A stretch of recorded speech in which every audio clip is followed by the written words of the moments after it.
Student, पिछले lecture में हमने शुरू किया था पार्शियल डिफरेंशियल इक्वेशन और लैग्रेंजेस लीनियर फॉर्म का सॉल्यूशन देखा था ग्रुपिंग मेथड से। आज के लेक्चर में हम लोग देखेंगे लैग्रेंजेस लीनियर डिफरेंशियल इक्वेशन को किस तरह से सब्स्टिट्यूशन मेथड से सॉल्व किया जाए। Let us start substitution method to solve Lagrange's linear form p into b plus q into q is equal to r. Let's start with the example. Example number 1. Solve z p minus q is equal to z square plus x plus y का whole square.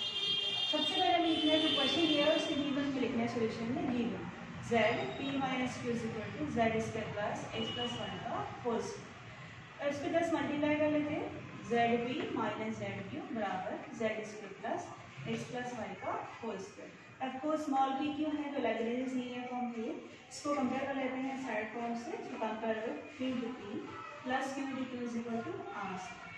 हम देख रहे हैं small p के साथ capital p है, small p से ज़्यादा तो कैपिटल p की वैल्यू z, इस तरह से स्मॉल p के साथ q है तो कैपिटल q की value z minus z, right hand side z square plus x plus y का होल स्क्वायर। हम लोग जाते हैं ऑक्सिलरी इक्वेशन की तरफ dx upon p is equal to dy by q is equal to dz by r। इसमें substitute कर लेते हैं p की r का वैल्यू, p का value z, q minus z, r का value z square plus x plus y का whole square. अब पहला सॉल्यूशन ऑब्टेन करने के लिए हम लोग देते हैं ग्रुपिंग मेथड से पॉसिबल एक सॉल्यूशन निकालना देख लेते हैं। जैसे फर्स्ट रेशियो लिया dx dy x5 तो नीचे भी x आना चाहिए कि z आ रहा है, ये z कैंसिल हो जाएगा अगर कंसीडर करें यहाँ dx बचेगा dy, ये पॉसिबल है, फिर फर्स्ट रेशियो पॉसिबल है पहला सॉल्यूशन निकालने के। ले लेते हैं first ratio, so dx upon z is equal to dy upon minus z, so z cancel हो जाएगा, dx is equal to minus को कर लेते हैं माइनस dy। तो आप इंटीग्रेशन कर लेते हैं, नो इंटीग्रेटिंग बोथ साइड और integration dx equal to minus बाहर इंटीग्रेशन dy, dx का इंटीग्रेशन होगा x, dy का जगह y plus integration constant add कर लेते हैं a, माइनस वाई बदल आएंगे तो मिलेगा प्लस वाई, तो x प्लस वाई इक्वल है, ये हमारा पहला सॉल्यूशन। हम लोग देखते हैं दूसरा सॉल्यूशन किस तरह से निकालते हैं, फिर से ऑक्सिलरी इक्वेशन की पॉसिबिलिटी चेक कर लेते हैं। जैसे आपने फर्स्ट सेकंड लिया, आप सेकंड थर्ड देखते हैं पॉसिबल है कैसे grouping method solution. So dy and dz अगर लिए तो yz नीचे में आना चाहिए, x नहीं आना चाहिए, पर यहाँ पर x आ रहा है, x ट्रांसफर भी हो सकता है कैंसिल भी नहीं हो सकता। हम लोग क्या कर सकते हैं यहाँ पर x प्लस वाई के हमारे पास एक सब्स्टिट्यूशन है, x प्लस वाई के लिए हमें आंसर निकाला हुआ x प्लस वाई a, तो x प्लस वाई के लिए हम लोग a सब्स्टिट्यूट करेंगे तो ये कांस्टेंट है, a कांस्टेंट हो जाएगा, तो ये z तो टोटल z कंटेन करेगा ये टर्म, और ये z को इधर ले जाए ये dy बचेगा और ये पूरा टोटल टर्म z का मतलब dy इक्वल टू dz, ये possibility second third ratio consider करने से हमारा आंसर मिल जाएगा। और एक और पॉसिबिलिटी इसके अंदर ये है कि अगर फर्स्ट एंड थर्ड भी लेंगे तो हम पॉसिबिलिटी देखते हैं क्या होता है, पॉसिबल है कि सॉल्यूशन निकालना। यहाँ dx अपॉन z है, यहाँ dz अपॉन दस है ना, तो यानी x एंड z कंसीडर कर रहे हैं, तो x z तो y का कोई काम नहीं, फिर से यहाँ y आएगा एक्स्ट्रा, इसको फिर से हम लोग ट्रांसफर नहीं कर सकते इधर, इसको हटा नहीं सकते यहाँ से। अब क्या करेंगे, फिर से x प्लस वाई की जगह फिर से a रख दो, तो a रखेंगे तो ये z square plus a square, ये z का टर्म होगा यहाँ बढ़ते ऊपर dz है, dz को फिर से इधर ला लेंगे ऊपर z है dx, यानी फर्स्ट एंड थर्ड भी पॉसिबल है।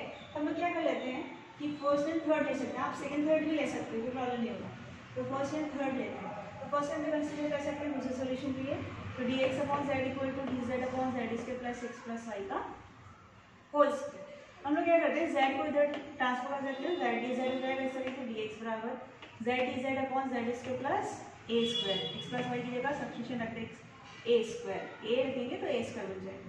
तो अब इंटीग्रेशन लेते हैं इंटीग्रेटिंग, सो यहाँ पर एक चीज़ यहाँ पर देखिए जो हम लोग साथ में कर रहे हैं, इंटीग्रेशन जब लेंगे तो नीचे ऊपर दोनों z, राइट हैंड साइड का नीचे ऊपर दोनों जगह z है, तो हम लोग ये रिजल्ट तय कर सकते हैं कि नीचे का डेरिवेटिव ऊपर प्रेजेंट रहता है तो log ऑफ fx हम लोग आंसर में लिखते हैं, इंटीग्रेशन का स्टैंडर्ड रिजल्ट है। तो रिजल्ट बनाने के लिए इसका अगर डेरिवेटिव देखते हैं तो डेरिवेटिव इसका बनता है 2z और एक स्क्वायर का 0, तो उसमें से 2z का z ऊपर है 2 नहीं है, तो हम लोग क्या करेंगे दोनों तरफ में 2 से मल्टीप्लाई कर देंगे, 2 से मल्टीप्लाई यहाँ आया 2 से मल्टीप्लाई, तो हम लोग देखेंगे कि जब इंटीग्रेशन कर रहे हैं हम लोग तो नीचे का डेरिवेटिव z इसका प्लस a का पूरा ऊपर है, ये रिजल्ट बनता है, नीचे का डेरिवेटिव ऊपर हमें लिखना पड़ता है इसका इंटीग्रेशन में log ऑफ डिनोमिनेटर मतलब log of z square plus a square, इस तरीके से प्लस ऐड करते हैं इंटीग्रेशन कांस्टेंट, ये log में आ रहा है इसलिए log की इंटीग्रेशन कांस्टेंट और dx हो जाएगा x, तो इस तरह से 2x बराबर log of z square plus a square plus log of v। यहाँ पर log प्रिंसिपल यूज कर सकते हैं, log a plus log b, तो log a into b, तो अकॉर्डिंग टू दैट ये लिखा हुआ है। अब log को हटाना है तो log को इधर शिफ्ट कर दीजिए, इधर शिफ्ट करेंगे log को तो e रेस्ट टू बेस हो जाएगा और बचेगा सिर्फ z square plus a square into b। b की वैल्यू में टेस्ट है तो b में रखिए, इसके अपॉन में आ जाएगा e rest to base upon z square plus a square equal to b। b की जगह हम लोग अब लिख सकते हैं v, हमारा सेकंड सॉल्यूशन का नोटेशन, और a की जगह रख सकते हैं x प्लस वाई, हम लोग वही रखेंगे यहाँ पर b is equal to rest to base z square plus a की जगह x प्लस वाई का स्क्वायर। तो इस तरीके से हमारा दूसरा सॉल्यूशन भी निकल गया।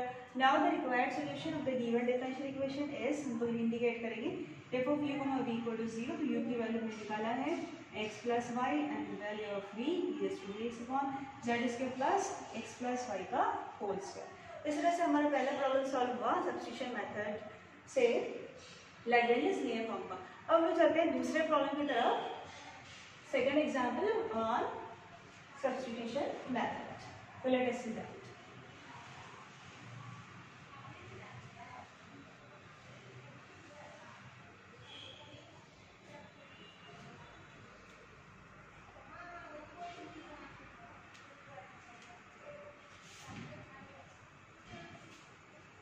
Solve example 2 से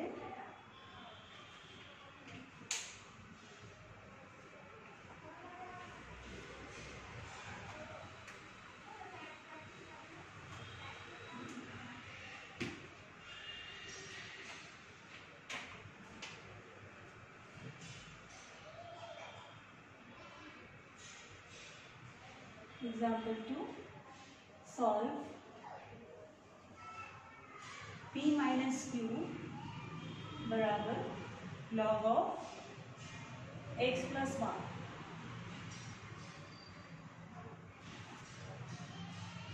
फॉर सोल्यूशन पर्पस कि इस इक्वेशन में हमें दिख रहा है फर्स्ट पार्शियल डिफरेंशियल इक्वेशन में स्मॉल p स्मॉल q, तो फर्स्ट ऑफ ऑल गिवन में लिख देंगे इसको p माइनस q बराबर log ऑफ x प्लस 1। अब स्मॉल p स्मॉल q की वजह से ये है Lagrange linear partial differential equation, so compare कर लेते हैं इससे स्टैंडर्ड फॉर्म से, compare with pp plus qq is equal to r। तो स्मॉल p से कैपिटल p, यहाँ पर आपको दिख रहा है कि जो स्मॉल p है उसके साथ कुछ भी अटैच नहीं है, स्मॉल p जिसमें स्मॉल p है, स्मॉल p कैपिटल p यानी कुछ नहीं मतलब होता है 1 कर सकते हैं, तो कैपिटल p की वैल्यू यहाँ पर 1 होगा। तरह से q के साथ q है, यहाँ पर p के साथ कुछ भी मतलब 1% है -1, तो कैपिटल q की वैल्यू हो जाएगी -1, राइट साइड दिख रहा है clear log of x plus 1। अब यूज करेंगे auxiliary equation dx upon p बराबर dy अपॉन q बराबर dz अपॉन r। यहाँ पर p की वैल्यू सब्स्टिट्यूट कर लेते हैं, dx अपॉन p की वैल्यू दिख रहा है 1, q की वैल्यू -1, r की वैल्यू है log ऑफ x प्लस 1। अब यहाँ से दो सॉल्यूशन निकालेंगे, देखते हैं हमें पहले ग्रुपिंग वाले जो सॉल्यूशन पॉसिबल है क्या। तो पहले फर्स्ट टू रेशियो देखिए, तो देखिए क्या होता है dx यानी x dy यानी y, xy कंसीडर करें तो नीचे में x का टर्म है ही नहीं, यानी कौन सा नंबर, तो इजीली हम लोग पहला सॉल्यूशन निकाल सकते हैं पहले दो रेशियो लेकर, तो वी कैन कंसीडर इजीली। तो consider dx upon 1 is equal to dy upon -1, तो बहुत ईजी है, सिर्फ माइनस को इधर शिफ्ट कर लेना, माइनस dy सिर्फ इंटीग्रेशन करना है, इंटीग्रेशन dx बराबर माइनस इंटीग्रेशन dy, तो dx का x dy का y प्लस x का इंटीग्रेशन कांस्टेंट a, माइनस को इधर लाएंगे तो -1 हो जाएगा plus y is equal to a को इंटीग्रेट करेंगे u से, तो u बराबर x प्लस 1। यह आ गया हमारा इजीली पहला सॉल्यूशन। अब हम लोग चलते हैं दूसरे सॉल्यूशन की तरफ, सेकंड सॉल्यूशन। सेकंड सॉल्यूशन की देखते हैं हमारे पास पॉसिबिलिटी कि कौन सा रेशियो कंसीडर करने से सेकंड सॉल्यूशन हमें मिलेगा। फिर से बैक थोड़ा सा ऑब्जर्व कर लें यहाँ पर, जैसे सेकंड थर्ड अगर ऑब्जर्व करते हैं हम लोग dy is equal to dz है, dy यानी y और z, y z, तो नीचे में y z ही आना चाहिए, x नहीं आना चाहिए। यहाँ पर तो कॉन्स्टेंट में सवाल है, तो यहाँ पर देखें अगर तो यहाँ पर y आ रहा है लेकिन x नहीं चाहिए, पर इस x को हम ट्रांसफर एलिमिनेट नहीं हो सकता, x कैंसिल नहीं हो सकता अगर ये दो कंसीडर करते हैं, तो यहाँ पर वैसे सब्स्टिट्यूशन लगा देंगे, x प्लस वाई हमने निकाला है x प्लस वाई को a से बता सकते हैं, तो ये हो जाएगा log ऑफ a, यानी कांस्टेंट, पूरा कांस्टेंट क्वांटिटी में, तो dy इक्वल टू dz। तो ये दो कंसीडर कर सकते हैं हम लोग सॉल्यूशन के लिए, देन सब्स्टिट्यूशन के बाद। और एक और फैसिलिटी फिर से यही है कि सेकंड थर्ड ले सकते हैं और फर्स्ट थर्ड भी ले सकते हैं, क्योंकि dx upon 1 equal to dz upon log of x plus 1। फिर से x प्लस वाई की जगह a रख लें, ये टोटल dx हो जाएगा, इसमें dz upon log a, easily फिर से सॉल्वेबल है। तो हम लोग ले लेते हैं फर्स्ट एंड थर्ड, आप सेकंड थर्ड भी ले सकते हो। तो यहाँ लिख लेती हूँ मैं dx अपॉन 1 बराबर dz upon log of x plus 1। अब यहाँ पर मैं मार्क कर देती हूँ, x प्लस 1 मुझे मालूम है कि होता है a कांस्टेंट ले सकते हैं इसको, नेक्स्ट स्टेप में कर लेते हैं। dx अपॉन 1 मतलब dx only, dz upon it is equal to log of a। ये log a पूरा कांस्टेंट है, इंटीग्रेशन लेते हैं, integration dx is equal to 1 by log a, constant कर दो, इंटीग्रेशन dz। तो dx का x हो जाएगा 1 अपॉन log a, dz का z प्लस ऐड करके इंटीग्रेशन कांस्टेंट log b। अब b की वैल्यू निकालना है तो z अपॉन log a को इधर करें तो माइनस हो जाएगा z upon log of a is equal to से b। अब b की जगह हम लोग सेकंड सॉल्यूशन का रोटेशन b यूज कर लेते हैं, b की जगह b, और ये a मतलब हमारा वैल्यू x प्लस y ले लेते हैं। So x minus z upon log of x plus y is equal to b, और यह b is equal to this. तो इस तरीके से हमारा आ गया ये second solution. Hence the required solution is, hence the required solution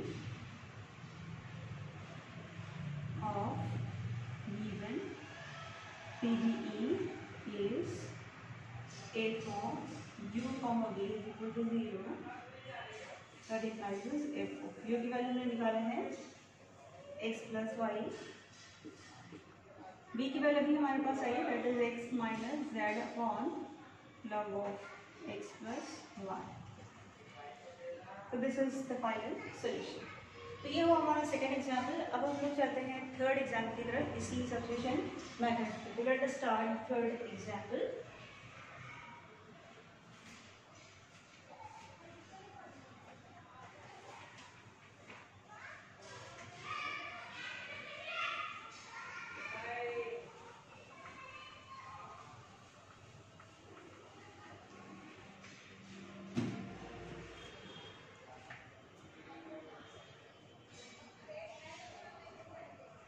Example third. Solve p plus 3 times q is equal to 5z plus 10y minus 3x। अब again solution निकालने के लिए इसका आपको दिख ही रहा है, इसमें कंटेन करना है small p and small p। तो फर्स्ट ऑफ ऑल हम लोग लिखते हैं गिवन p प्लस 3q बराबर 5z plus 10y minus 3x। तो कंपेयर कर लेते हैं p plus q is equal to r से, तो p into p plus q into q is equal to r। तो कैपिटल p स्मॉल p से यहाँ पूछिए तो 1, तो यहाँ p का वैल्यू हो जाएगा 1, so q का वैल्यू 3, और ये राइट साइड हो जाएगा। सो p capital is 1, q is 3, and right side is 5z plus 10y minus 3x। now right में करेंगे auxiliary equation, dx upon p बराबर dy upon q is equal to dz upon r। यहाँ substitute कर लेते हैं P Q R का वैल्यू। So D X upon P का value 1, D Y upon Q का वैल्यू है 3, डी जेड अपॉन जेड का वैल्यू 5, जेड सॉरी आर का वैल्यू 10, वाई माइनस 3x। अब दो सॉल्यूशन में से निकालना देखते हैं, रेशियोज कंसीडर करके ग्रुपिंग मेथड से आता है कि एक्चुअली से dx dy x y लिया तो दोनों कांस्टेंट तो कोई प्रॉब्लम नहीं है, पहले टू रेशियो ले सकते हैं पहले सॉल्यूशन के लिए। First two ratios dx upon 1 बराबर dy अपॉन 3। इसमें कोई नीचे एक्स वाई टर्म ही नहीं है, प्रॉब्लम नहीं है, z वैल्यू कांस्टेंट है, इजीली ले सकते हैं।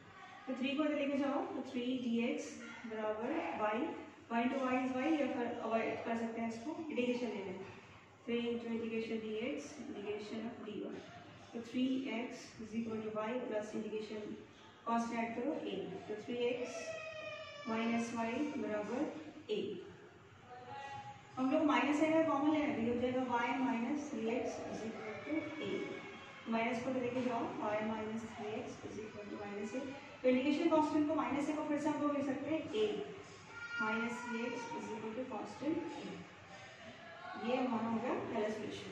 हम लोग ने ऐसा क्यों किया कि हमारे पास जो r का वैल्यू है और 10 में है y माइनस 3x, हम सोल्यूशन को इस तरह से लिखे y minus 3x minus common लिखे, यहाँ तक भी सोल्यूशन ठीक है। चलो, तो this is the first solution. अब हम लोग देखते हैं दूसरा सोल्यूशन किस तरह से निकाल सकते हैं, किसी दो रेशियो को कंसीडर करके अगर आ रहा है तो इजीली हम लोग निकालेंगे सेकंड सोल्यूशन भी।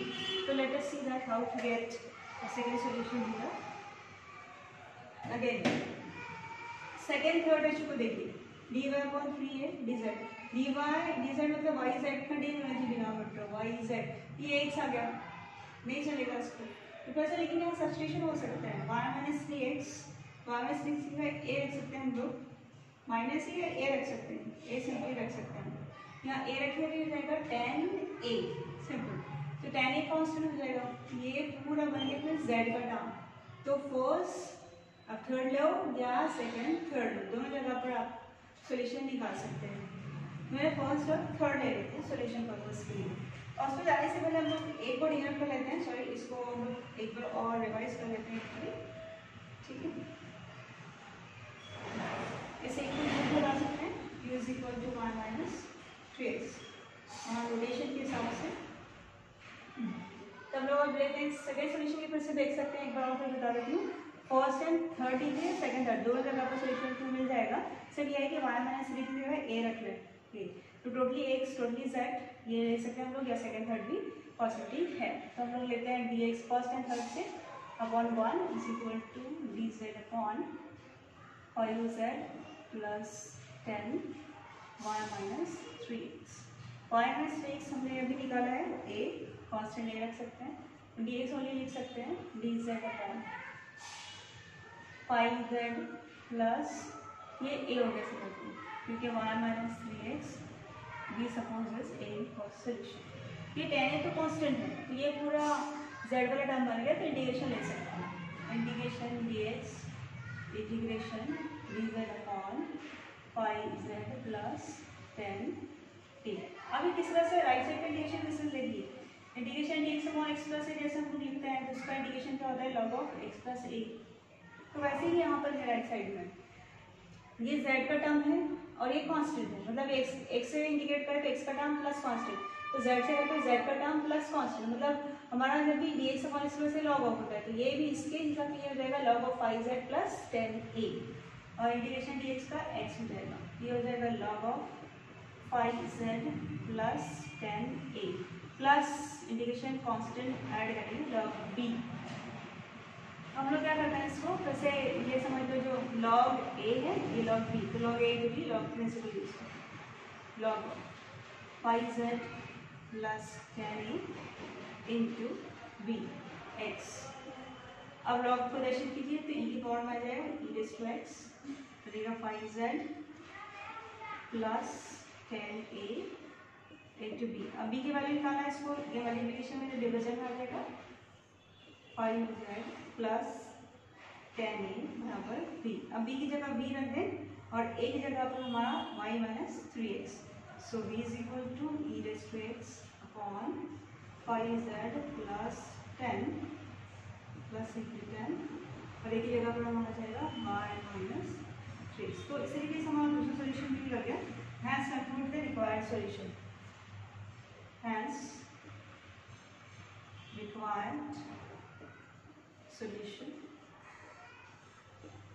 of given partial differential equation is f of u comma v is equal to 0, that is f of u y minus 3x, v की value e raised to x upon 5z plus 10 times y minus 3x।